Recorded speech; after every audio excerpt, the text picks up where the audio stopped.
விழுப்புரம் மாவட்டத்தில் 53% மழை பெய்துள்ளது.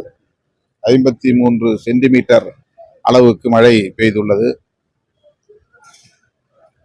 இதையொட்டி திருவண்ணாமலையில் மண் சரிவு ஏற்பட்டதில் 7 பேர் உயிரிழந்திருக்கிறார்கள். பெரும் துயரம். உயிரிழந்த குடும்பத்தினரின் துக்கத்தை பகிர்ந்து கொள்கிறோம். அவர்களுக்கு எமது ஆழ்ந்த இரங்கலை தெரிவித்துக் கொள்கிறோம்.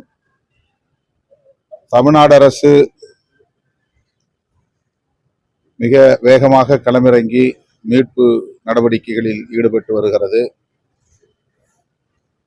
பாதிக்கப்பட்ட மக்களுக்கு உடனடி உதவிகளையும் செய்து வருகிறது. பொதுமக்களின் ஒத்துழைப்போடு இந்த துயரத்திலிருந்து மக்கள் மீளப்பெற வேண்டும் என்று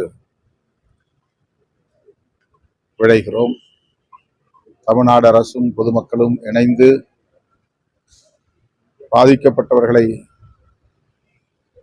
மீட்கவும் பாதுகாக்கவும் பணியாற்றி கொண்டிருக்கிற சூழலில்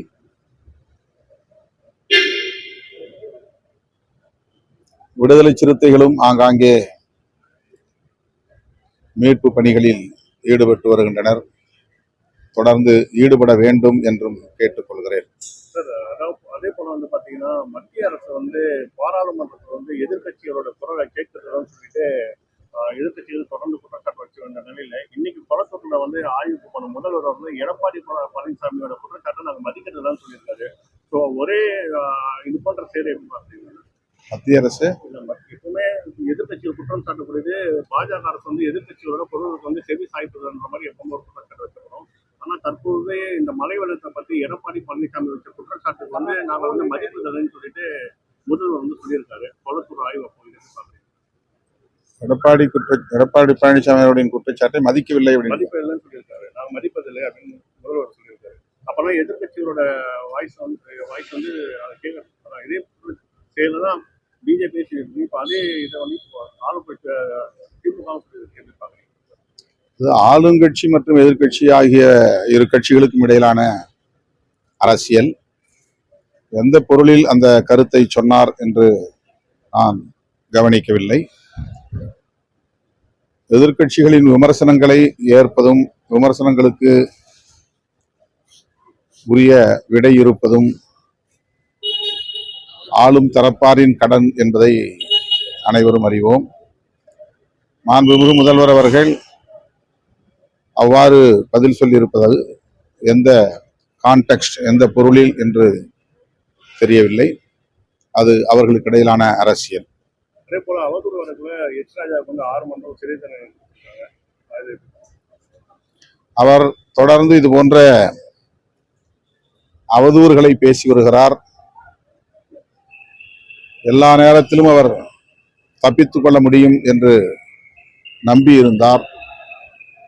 சட்டம் உரிய நேரத்தில் அவருக்கு பாடம் புகட்டி இருக்கிறது. இனிமேலாவது வார்த்தைகளை அவர் அளந்து பேசுவார் என்று நம்புகிறேன். அண்ணாமலை பாத்தீங்கன்னா ஒரு குற்றச்சாட்டு வச்சிருக்காரு. திமுகவும் ஆம் ஆத்மி கட்சியும் ஒரே ஒரு நேர்கோட்டில் பயணிக்குது. ஏன்னா 2 பேரும் பாத்தீங்கன்னா சிறைக்கு சென்று வந்தவங்களை கொண்டாடுறாங்கன்ற மாதிரி சொல்லியிருந்தாரு.